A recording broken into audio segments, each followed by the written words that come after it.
Before we dive in, drop a quick hi in the comments.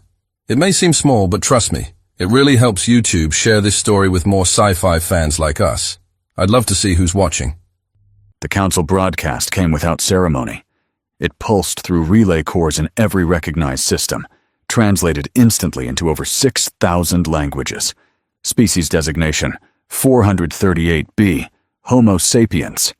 Periodic assessment concluded. No psi broadcast capability. No cultural harmonics. No accepted governance structure. Technological stagnation observed. Empathic resonance negligible. No petition for protectorate status received. Result: under code Theta 9, humans are deemed unfit for galactic integration. Territorial claim revoked. Resource reallocation authorized. Containment or removal of resistance approved. On the bridge of the Vorktel, flagship of the Skardoon war clan, silence reigned. And then came the laughter. Captain Kor, feared pirate, raider, and name-whispered nightmare, dragged a ragged claw down the front of his armor plate, slicing open the seal zip of his chest pouch. Inside, a strip of dark, sinewed flesh, purple-black, spiked with bone. He raised it high so the crew could see. Steam coiled from the meat in the chill of the command deck. "Turayak," he growled, voice thick and jagged. "The last of the Vexari." He bit down. The flesh tore like tendon, snapping between his teeth. Blood smeared his jawline. The crew hissed in approval, claws thumping armor in rhythm, a predator's drumbeat. One by one, they followed suit. Each carried a piece of the last kill. It was ritual, tradition. Flesh before fire, blood before the next hunt. At the rear of the bridge, Quartermaster Shar cleaned his mandibles with a blade and spat.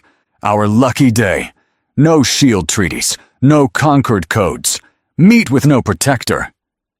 "They have colonies," muttered one of the juniors. "Some tech. Structures." "That sells better," Shar grinned. "But we move fast, before the other clans catch the scent." Kor stared at the dark beyond the screen as the broadcast blinked out. 90 seconds. That's how long it had taken to render an entire species irrelevant. "Where's the nearest colony?" he rasped.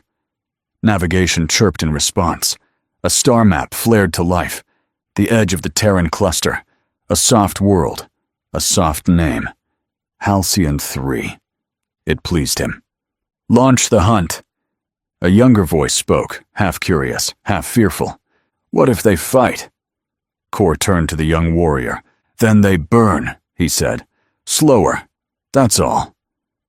The Vorktel shed its escort ships as it slid into low orbit. Bone-hulled cutters peeled away first, followed by the drop barges. Ugly, claw-shaped vessels built for atmospheric penetration and nothing else.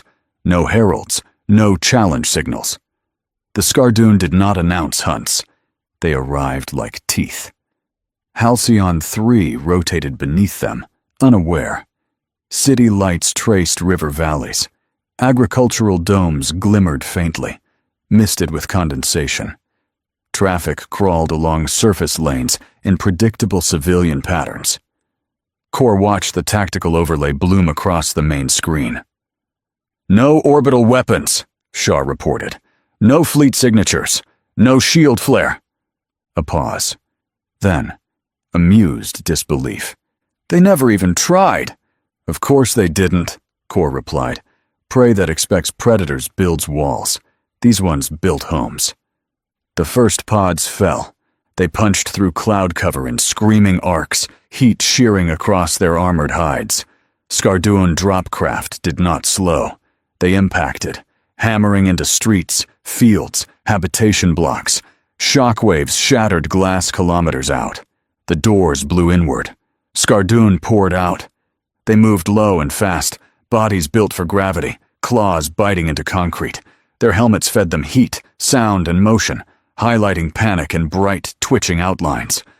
The first humans died without understanding why. A family ran from a habitation dome, dragging children by the arms. One Skardoon leapt the distance in a single bound and landed among them. There was a wet, efficient sequence of movements: neck, spine, chest. The warrior tore free a limb and tossed the rest aside, already scanning for the next target. Another pack breached a hydroponics facility. Workers scattered between growing towers. The Skardoon herded them instinctively, snapping jaws, forcing them into corners. Stun prods crackled, nets deployed. The ones that resisted were killed immediately. The rest were tagged, shackled, and marked for transport. "Live yield acceptable," came a voice over the pack channel. "Prime stock." The Skardoon understood value. Not all meat was eaten on the ground.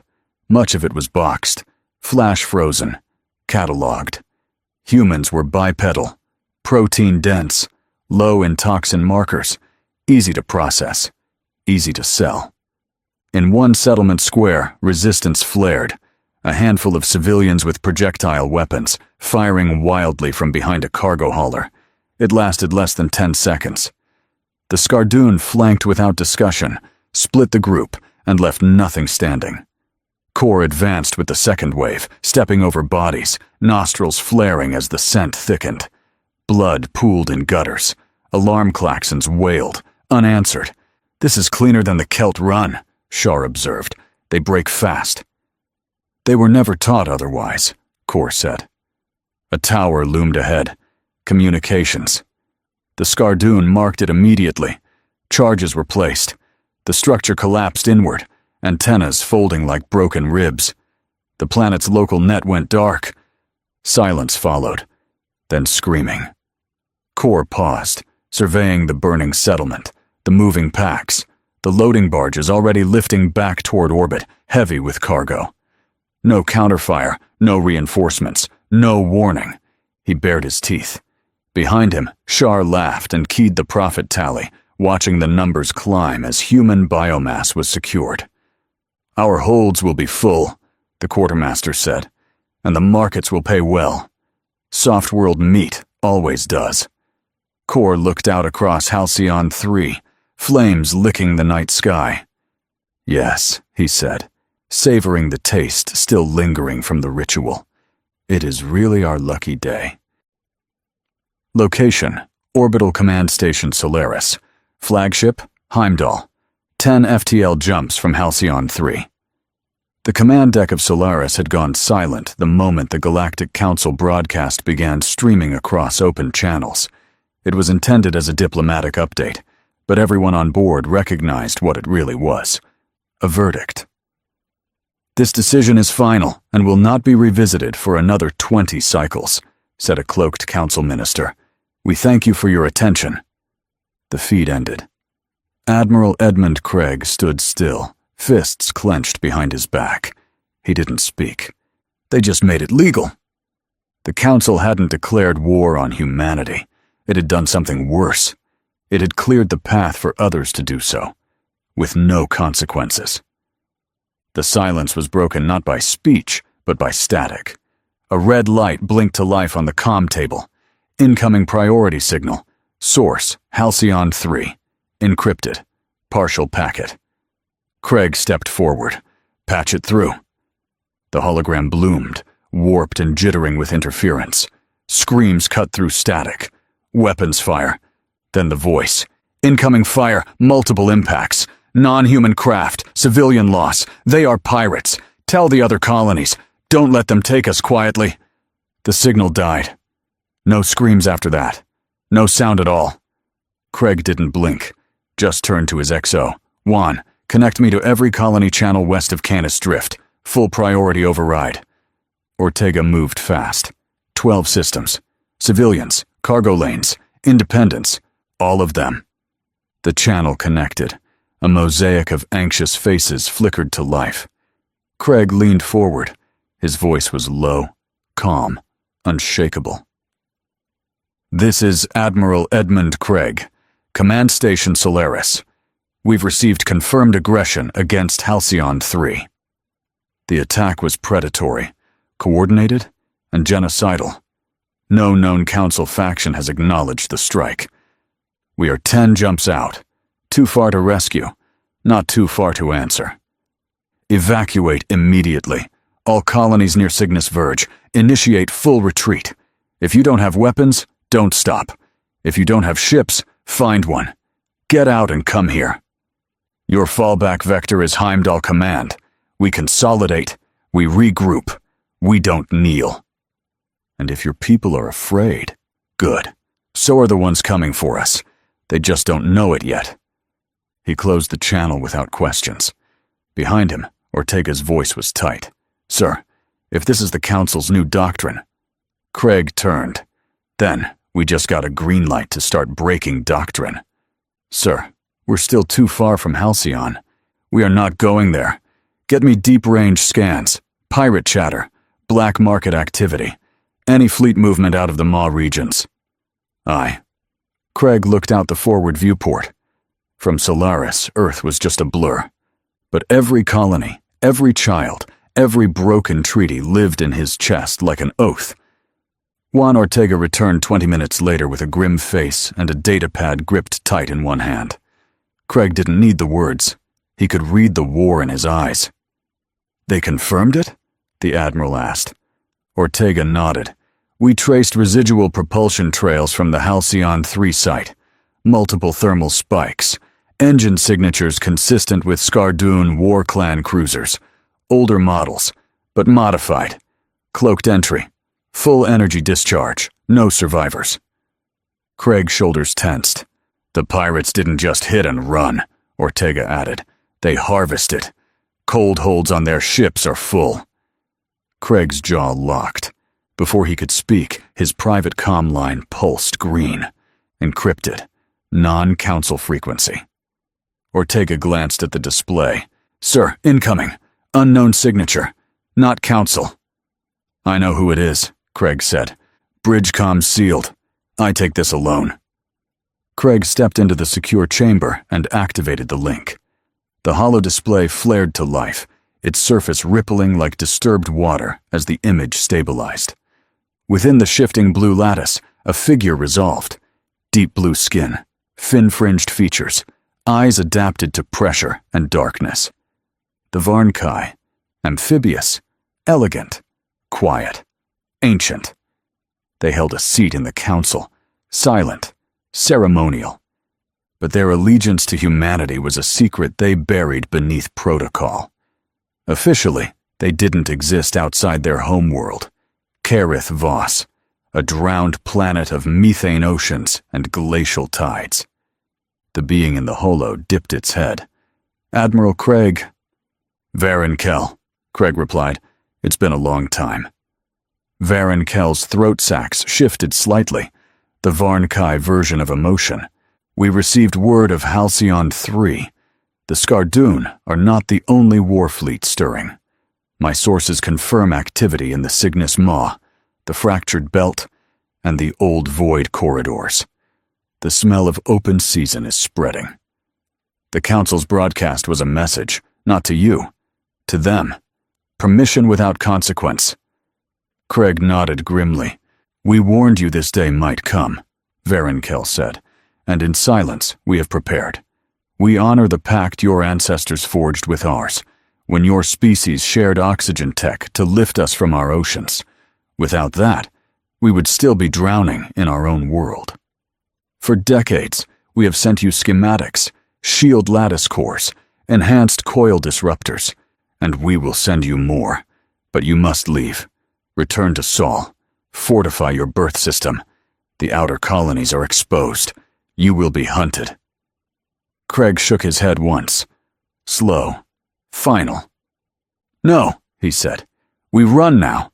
We bleed the whole way back. The Council's verdict wasn't exile. It was extinction. Just spaced out over the distance and time. Varkul narrowed his eyes. You intend to stand? Craig stepped forward. No, I intend to make them regret standing against us. The Varkul leader remained silent for a long moment. Then, understood. We will prepare another shipment. You will receive it through your Trinus relay. No logs, no records. But our friendship remains, in light or shadow. Craig nodded. That's all we've ever needed. The link ended.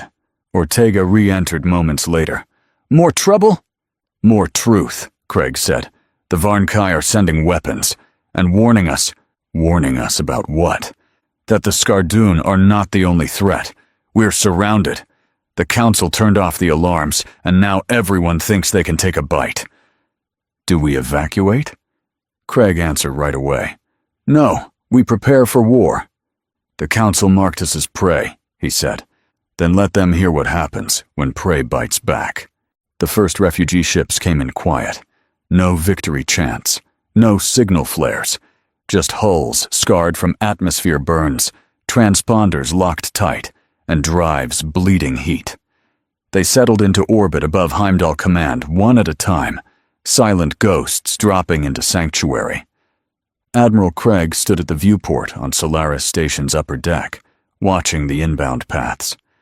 Most were colony liners, retrofitted haulers with extra life support layers bolted into cargo base. A few were farming ships, long and skeletal, still stinking of algae rot and protein tanks. Not a single warship among them. But they had made it. "They came fast," Ortega said at his side, arms folded tight. "Too fast for any raiders to intercept." Craig didn't look away from the glass. They were the closest. The predators haven't pushed that far yet. Behind him, command staff processed docking permissions and incoming medical requests. Craig stayed silent, watching the stars. 17. Jumps out. In the black lanes beyond Cygnus Verge, the rest of the human fleet was still running. 3 colony convoys had linked up hours earlier: Calder Reach, Ararat 9, and Wayland's Edge. Different founders, different histories, now flying as one. Their formation was ugly, improvised. 15 ships in a tangled gravity braid, sharing ECM pulses and heat dispersion. Calder's blocky mining freighters shielded the larger agricultural lifeboats from Ararat. Wayland's sleek courier craft ran ahead, scanning lanes and feeding jump-nav telemetry back into the group. Inside the command deck of the Trillium Wake, Wayland's lead vessel, Commander Ilias Vore ran his hands along the glass surface of the holomap. Routes flickered. Warnings blinked. "Disruption spikes in Sector Theta," said his comms tech. "Someone's bleeding drive heat too early." "Zurkul patrols," Vore said. "They're already hunting." The crew fell silent. The Zurkul ships came out of the maw like knives. Fast, lean, plasma-sheared hulls glowing dull red from the drive cores. 3 of them, banking hard across the convoy's trajectory, cutting through black space with surgical intent. They didn't fire immediately. Zurkul hunted like wolves, fast, quiet, overwhelming. One pass, then board and harvest. "Brace pattern," Vore said. "Run it clean." The fleet pulled tighter. Shield layers overlapped. Ararat's lifeboats ducked behind Calder's armor plating. Wayland's 2 rear scouts broke formation, dropping countermeasures and lighting dummy beacons. The Zurkul ignored them. They came straight for the center of the convoy. One of Calder's old strip miners took the first hit, a precision plasma lertons that sliced its port nacelle clean off. No explosion, just silent venting and a slow, deadly spin. Then the raiders closed. Breacher pods launched, fast, bone-white cylinders that drilled into hulls and split open like parasitic claws. But the humans were not defenseless. The Trillium Wake rolled hard to port and fired from its underbelly. Not standard railguns, but mag-cored tungsten spikers, built in secret for orbital break siege. One of the pods detonated mid-flight, split apart in a sharp flash of metal. Ararat 9's lead barge jettisoned 4 storage containers, not to flee, but to detonate. They were old nitrogen tanks, converted into directional pulse bombs, rigged by hand. 2 of the raiding ships swerved late. One clipped the edge of the blast and lost attitude control. "Zurkul backing off," Vore's weapons chief barked. "They weren't ready for that." "Of course not," Vore said. "They thought we'd scream and die." The 3rd Zurkul ship circled back, lining up for a broadside run. Then space cracked open again. Skardoon ships dropped from slipspace, heavier, darker, shaped like serrated bone spears. No formation, no warning, just hunger. The Zirkul ship veered off instantly. Kor's war clan had come to claim the prize, but the Zirkul weren't interested in sharing. No words exchanged, just weapons fire. Skardoon plasma arcs lanced across the Zirkul's bow. The Zirkul replied with hyperburst kinetics. Armor sparked and tore. A fight ignited between predators, vicious, sudden, territorial. Vor watched it unfold with a clenched jaw. "Now," he said, "every ship, jump vector to Heimdall, fire retros, burn everything we don't need. Get us out of this graveyard." The convoy lit its engines. Behind them, raider ships slammed into each other. Two clans, same goal, same prey, but no discipline. The human fleet vanished in the slipstream, engines howling. But Trillium Wake didn't jump with them. Not yet. It hung back, alone, rotating slowly. On its ventral side, one last weapon charge built silently. A stolen Varnkai-designed pulse warhead, shielded from scans. When it fired, the pulse lanced across space and slammed into a Skardoon scout ship mid-maneuver. The impact cracked its armor, spun it hard, and left it drifting. Inside the Skardoon bridge, a pilot bellowed in fury. "Who?" "No impact warning," another hissed. "No targeting trace." Then how did they... The bridge went quiet, tension crawling into the silence. "Zirkul sabotage?" someone muttered. "Or Trigon car tech?" No answer came. The Trillium Wake blinked out, unnoticed and perfectly forgotten.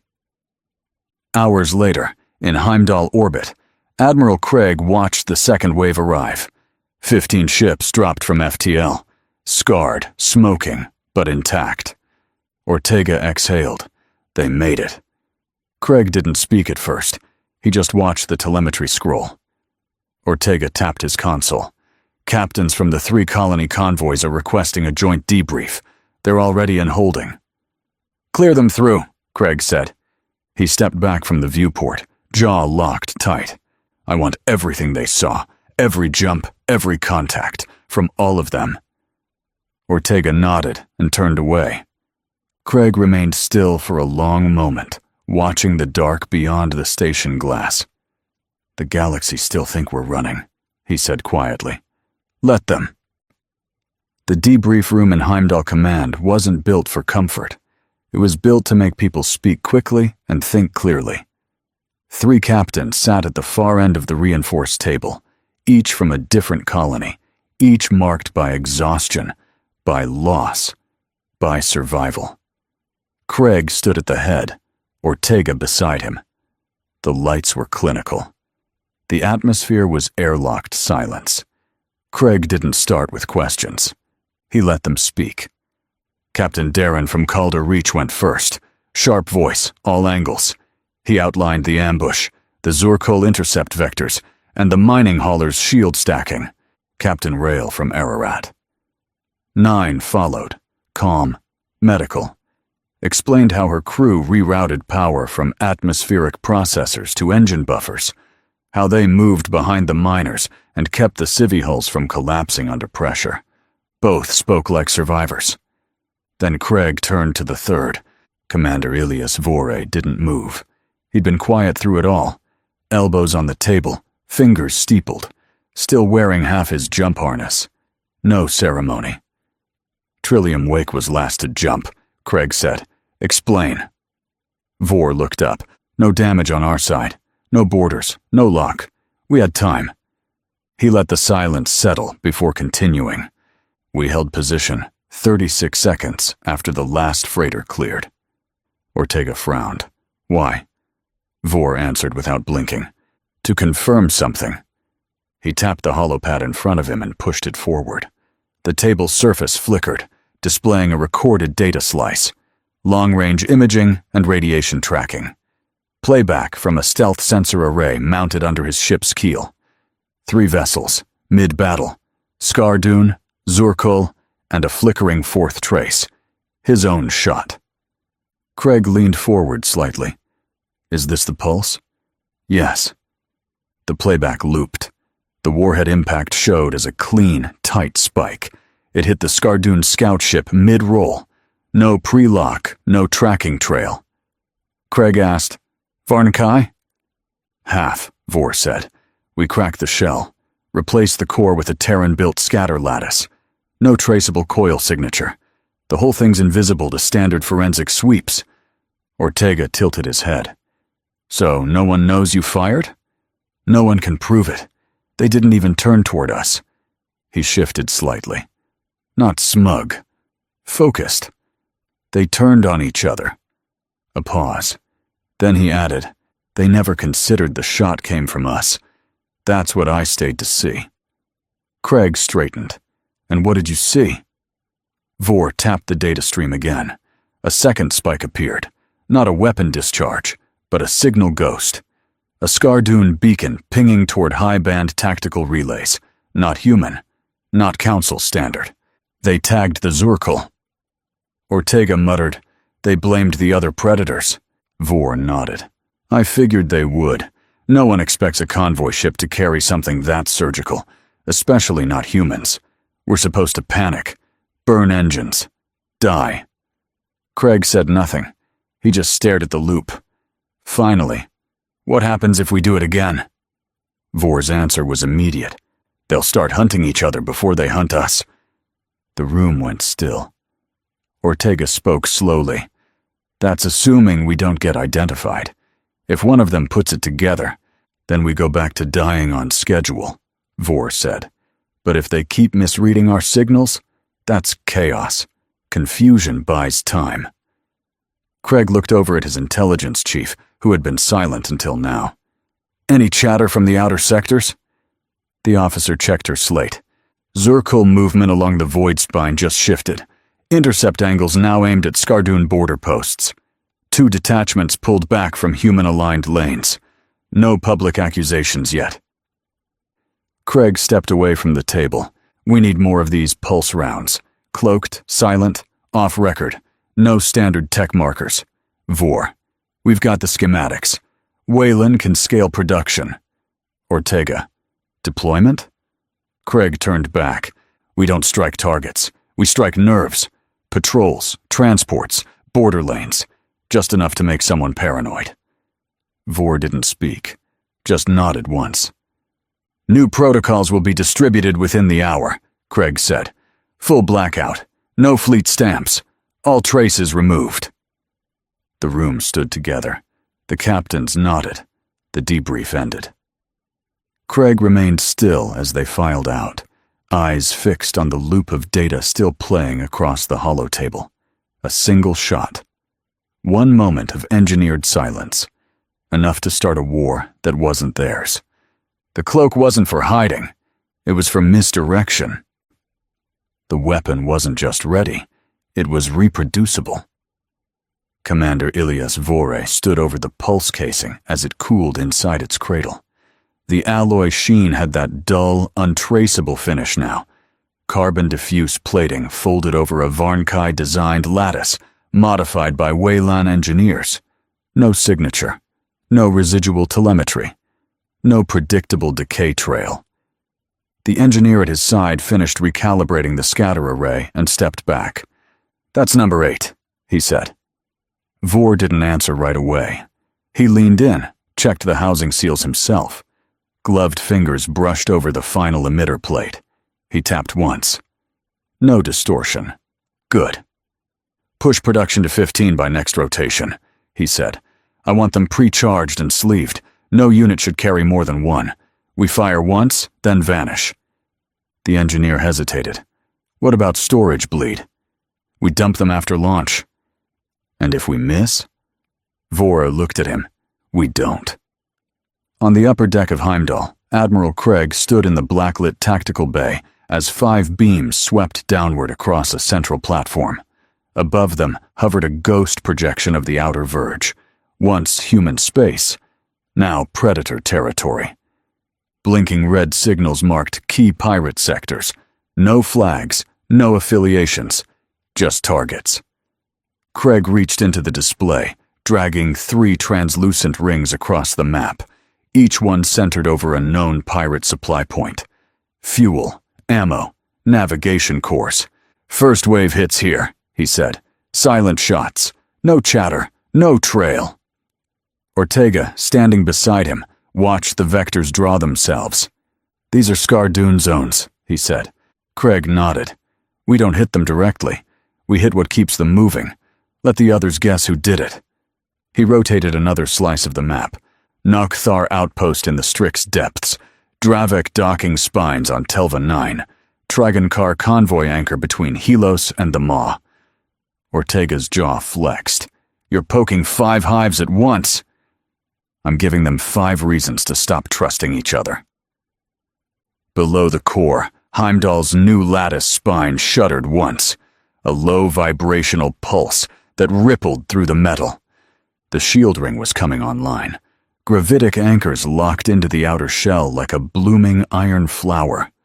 Power fed through Varnkai lattice cores the size of shuttle engines, each layered with Terran surge dampeners and hand-routed pulse wiring from Wayland teams. Craig walked the inner ring alone, gloved hand dragging across the shield's diagnostic console. The numbers scrolled without red lines. 98.4%. Field overlap. 99.1%. Beam displacement. 0.0%. Kinetic breach risk. Simulated. He stopped and looked up as plasma arcs shimmered between test pylons. The system hissed, alive, not just active. The Heimdall wasn't a ship anymore. It was a fortress. He keyed in his comm line. "Craig to Vor. Yes, sir.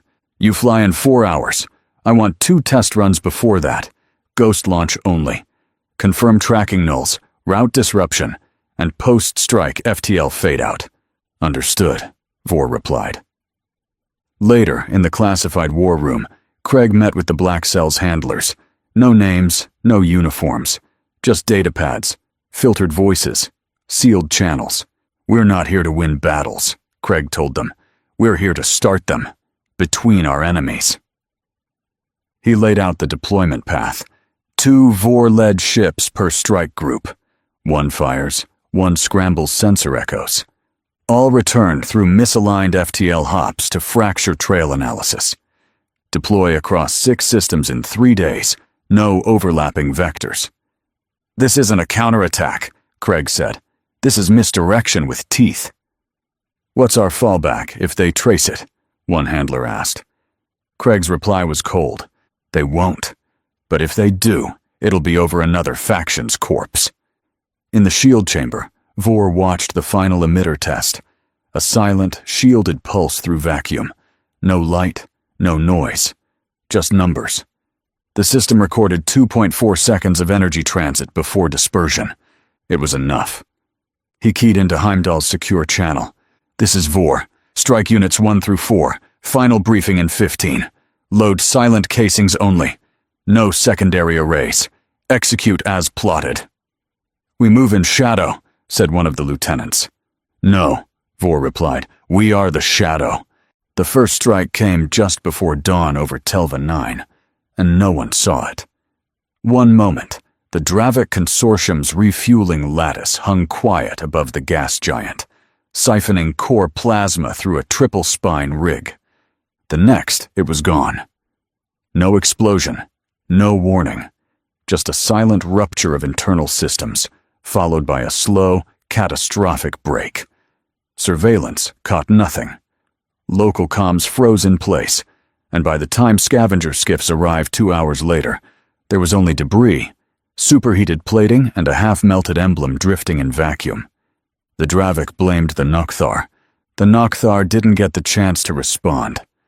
Their own deep space relay, hidden in the Strix depths, ruptured 4 hours later in an identical pattern, a precision pulse that bypassed their shield grid and fried every backup system from the inside out. 3 long haulers were docked when it happened, all lost. Their final transmission was static, and a single word: backstabbers. That was enough for the Scardoon. They didn't wait for proof. They didn't ask for statements. They launched. Orbital guns lit up along the border of the Mir fringe, catching the Dravik's main convoy as it attempted to jump out. 6 ships were turned to slag in under 30 seconds. The rest scattered. The Dravik consortium died in retreat. Half their ships lost to Skardoon fire, the other half to navigational failures mid-jump. By the end of the day, their leadership node had gone dark. No one answered the hails. No one survived to explain. Nokthar's outposts fared no better. 3 allied bands turned on them the moment the sabotage appeared systemic. They were wiped out in under 36 hours, shot down while begging for a ceasefire over shared frequencies. None came. Vor stood at the rear holotable inside Heimdall's command tier, silent as the final logs came in. Craig read the feed himself. Dravik confirmed dead, Ortega said. Last ping came from one of their slave transports. Skardoon tracked it and wiped the pod. No survivors. Craig nodded. And Nokthar? Vor answered. Split apart under pressure. Lost their fuel node, 2 backup beacons, and a senior shipwright. Skardoon hit the rest in open space. Ortega cracked his knuckles once. Then it worked. Craig leaned back slightly, reading the 3 redacted points on the board. Pulse delivery vectors. Undetected. False sensor signatures. Blamed on Dravik. Response pattern. Confirmed infighting. 2 down, he said. 3 remain. That night, the final emitter cores locked into place across Heimdall's spine. Craig watched from the exterior viewport as the shield lattice shimmered and folded in on itself. Not a sphere, but a layered webwork designed to confuse targeting systems. Varnkai tech ran underneath, but the shell was all Terran.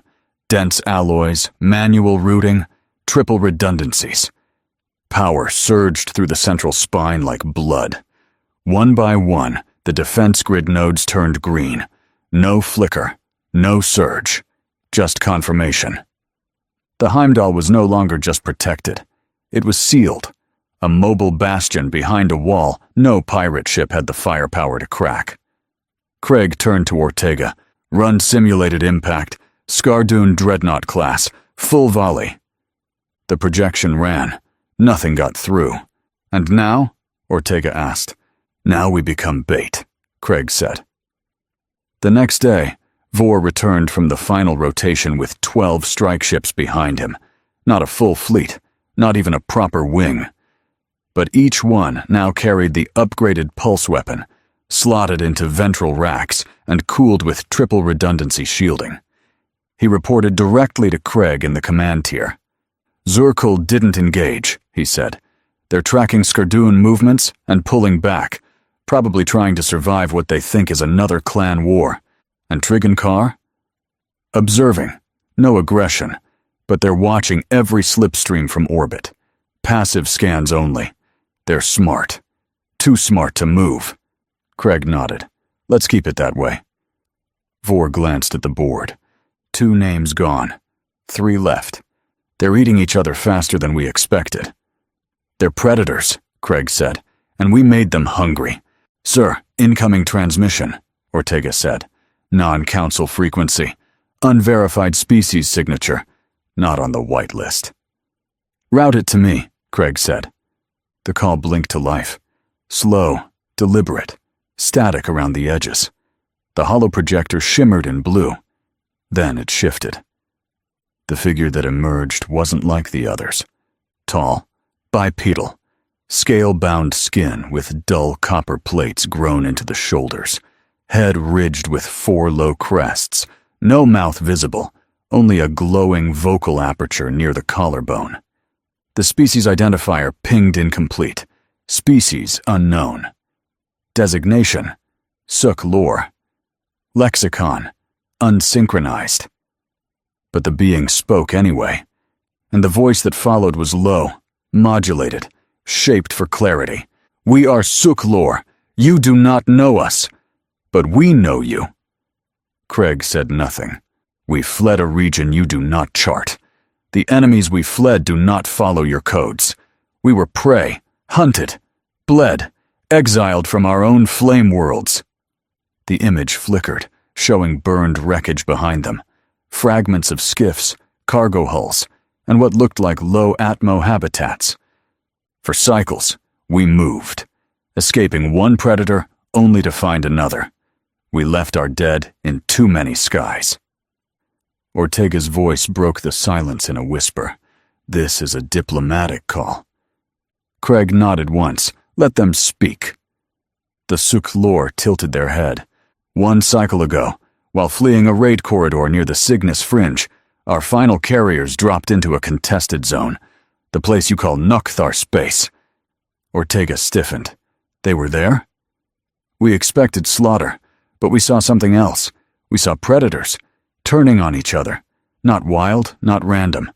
Directed, precise, as if guided by invisible hand. The image shifted again, showing low-res sensor logs of a Skardoon ship firing on Nukthar, while another Nukthar vessel attempted to signal retreat. Then we saw you, your vessels, small, fast, not firing, but moving. And one of them exposed itself, weak, alone, just enough for both clans to strike. Craig's eyes narrowed. Yes, the Suklor said. You drew the strike, and when they turned on each other, you left. No noise, no mark. They paused, letting the silence work. You turned the hunters into prey, without pulling a single trigger.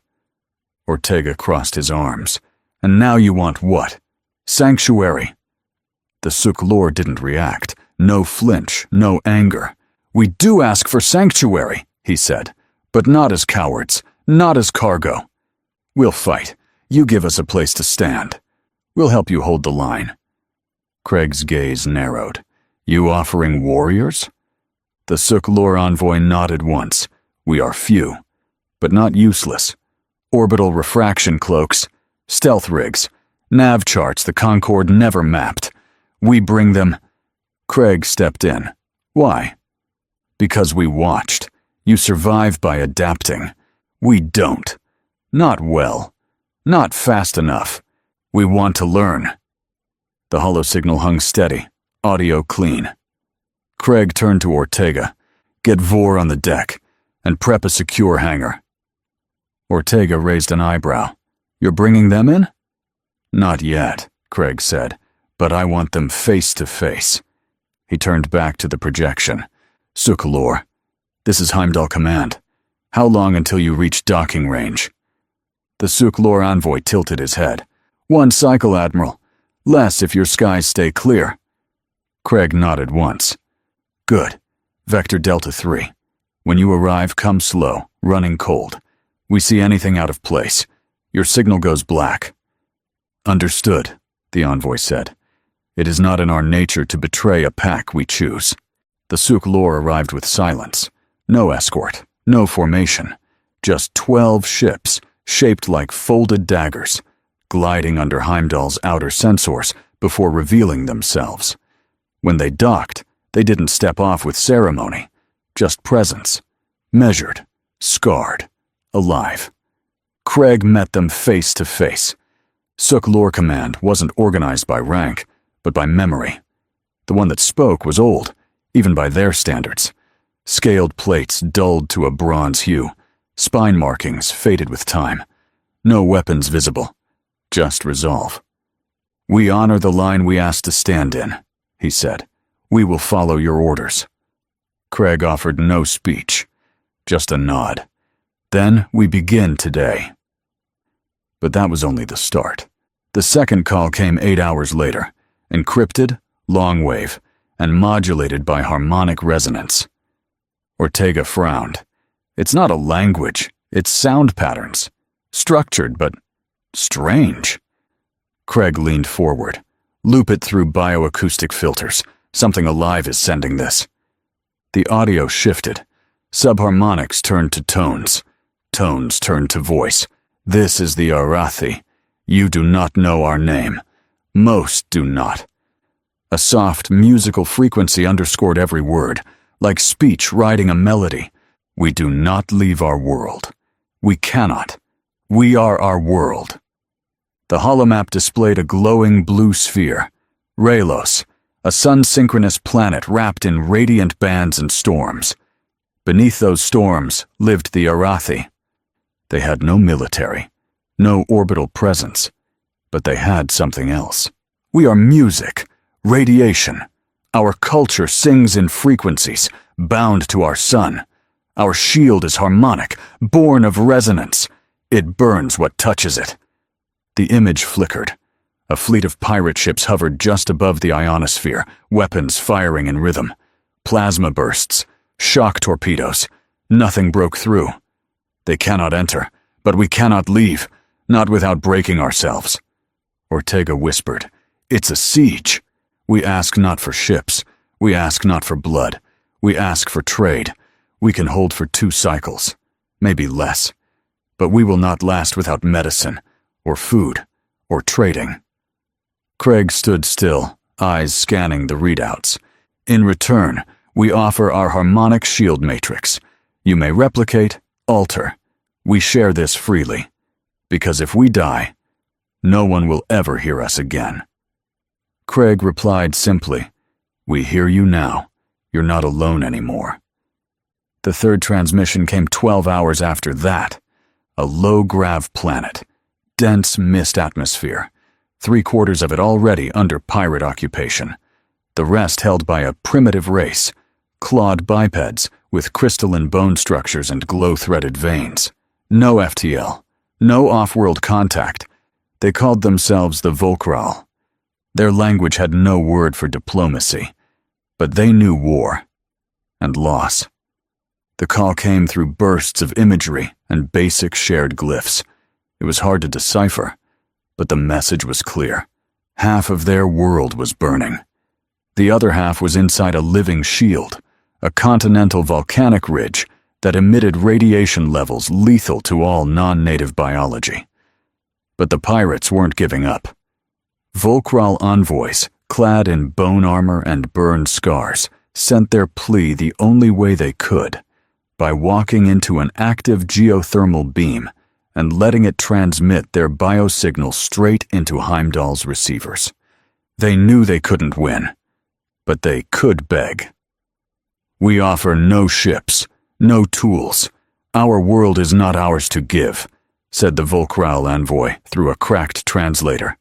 "But we send you the image of our survival, our heat, our flame glass. Scan it, mirror it, make it yours, because if we fall, let part of us burn with you." Craig nodded slowly. "We'll take the knowledge, and we'll find a way to get you out."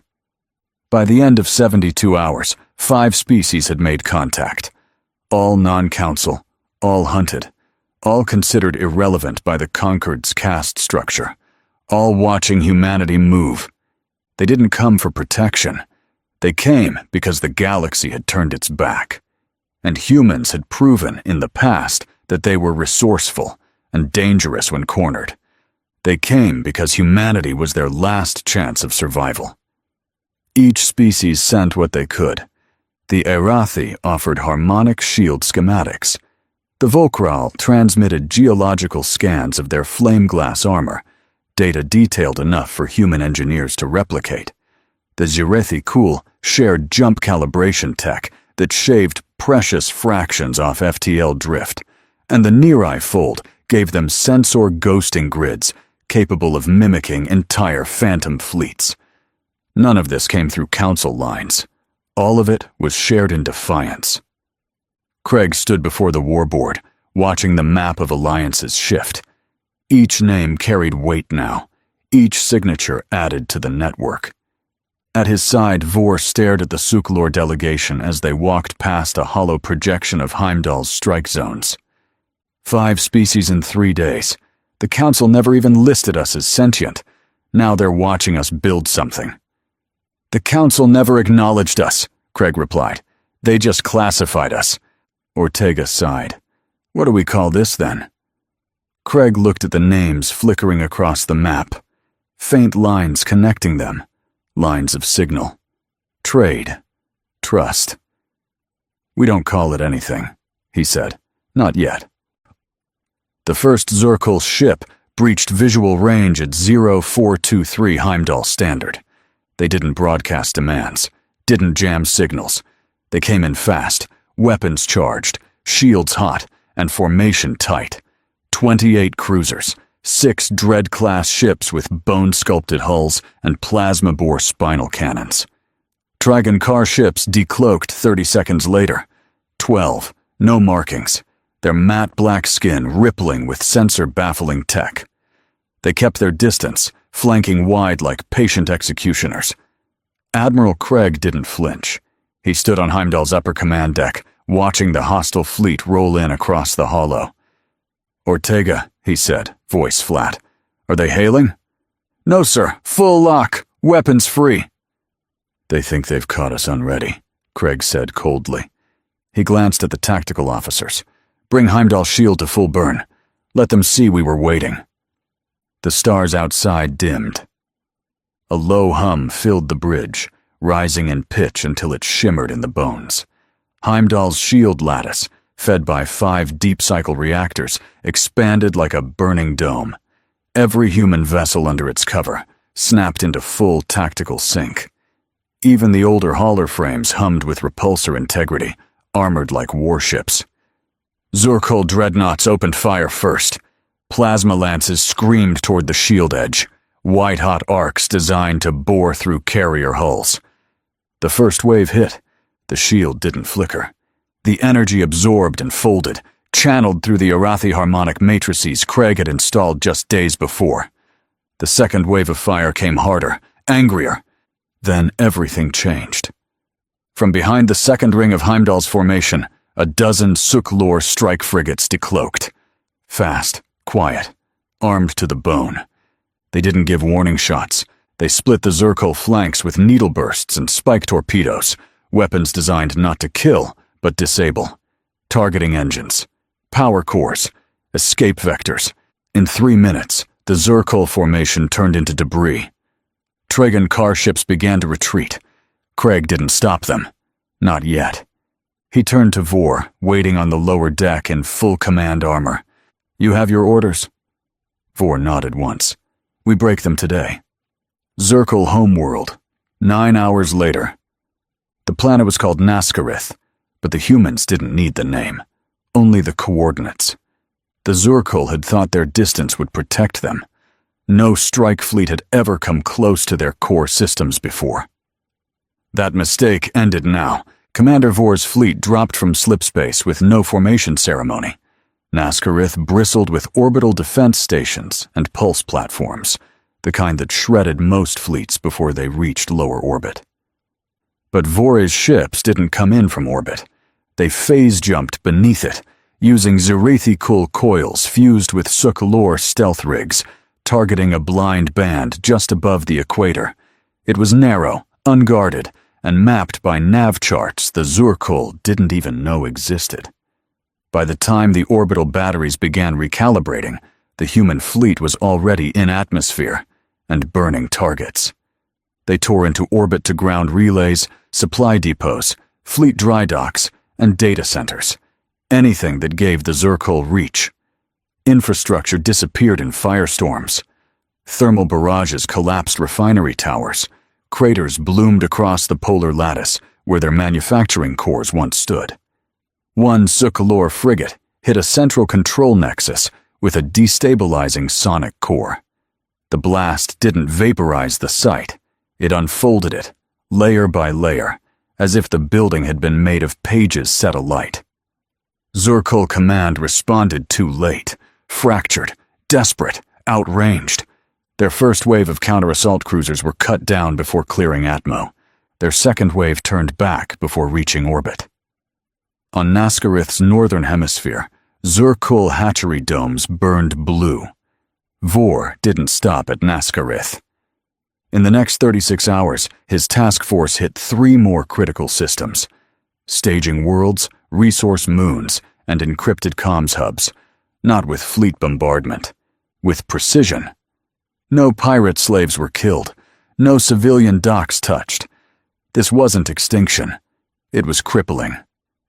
By the time the strike fleet vanished from long-range scans, Zircul Command had lost 40% of its outer reach capacity. They weren't feared predators now. They were scavengers, blind, bleeding, and afraid of the next shadow. Heimdall, debrief. Vor stood before Craig, armor scratched but intact. Around him, the other convoy captains stood in grim silence. Suk Lore Command lingered in the shadows behind them, silent, watchful. "We're back," Vor said simply. Craig nodded. "Zircul." "Shattered," Vor said. "Not dead, but afraid. They won't move for a while." Craig looked to Ortega. "Any council response?" Silence. "But they're listening. Good." He turned to the war board. Pirate activity was down 62% across human former territories. Skardoon presence was static. Trigg and Carr had withdrawn to the edge of Maw space. Craig didn't relax. He stepped away from the board. "One down," he said. No one needed to ask who was next. Skardoon Prime, 36 hours later. The planet was a fortress. Skardoon Prime sat at the heart of a triple-star belt, cloaked in radiation storms and ringed with moons modified into weapons platforms. Their homeworld was shaped like a blade, jagged mountain ranges and volcanic trench lines glowing with warforges. The fleet arrived in staggered drops. Commander Vor led the first wave, Suk Lore frigates slicing past the orbital defenses before they had time to triangulate. The human fleet followed, 39 ships in total, armed with pulse disruptors, Near-Eye, ghosting arrays, and Volcral flameglass composite hulls. The Arathi shield harmonics folded Skardoon plasma back on itself. Their orbital stations melted first, not from direct hits, but from feedback overkill. Their own weapons turned against them. "Push hard," Vor ordered. "No retreats, no survivors." The Skardoon didn't beg, didn't run. They fought to the last. But they weren't just fighting ships. They were fighting technology they couldn't scan, tactics they didn't understand, and an alliance they hadn't even realized existed. It wasn't a battle. It was collapse. Their command citadel went dark 2 hours into the assault. Their planetary shield lattice fell minutes later, overwhelmed by a harmonic cascade loop the humans had tuned from Arathi data. Vor's fleet descended lower. The surface burns weren't random. Every war clan hatchery, foundry, and relay spine had been reduced to glass and slag. One by one, the Skardoon ships that tried to escape were cut apart in mid-orbit, their hulls torn open by Varnkai-engineered torsion missiles. By the end of the second day, Skardoon Prime was silent. The war clan was gone. But not all of them had been there. Across the sector, scouting patrols and hunting packs still roamed, far from the homeworld, raiding in older vessels without active command uplinks. When the signals reached them, unencrypted distress bursts, dying telemetry, a sudden blackout across all channels, they didn't respond. They fled, into null space, into nothing. No call for revenge, no counterstrike. The Skardoon were finished. With news of Skardoon Prime's destruction spreading across the sector, the silence didn't last long. An incoming message arrived. Clean, formal, no encryption. To Admiral Craig, Heimdall Command, we acknowledge the actions taken by your species against the Zircul and Skardoon war clans. The Trigg and Carr state, for the record, that we have never hunted human colonies. Our vessels have never breached human-claimed space. We seek neutral ground, open comms, non-aggression, if not alliance. The figure in the holo display was tall, thin, and featureless, their face a blank mask of refracted metal. Craig didn't reply immediately. He watched the message cycle again, then stepped forward into the holofield and activated the return channel. The Trigon-Car envoy tilted its head slightly, waiting. Craig's voice was calm, measured. "We don't hunt first," he said. "But when we do, it's not hunting. It's extermination." He ended the transmission. No reply came. The war didn't end with the Skardoon.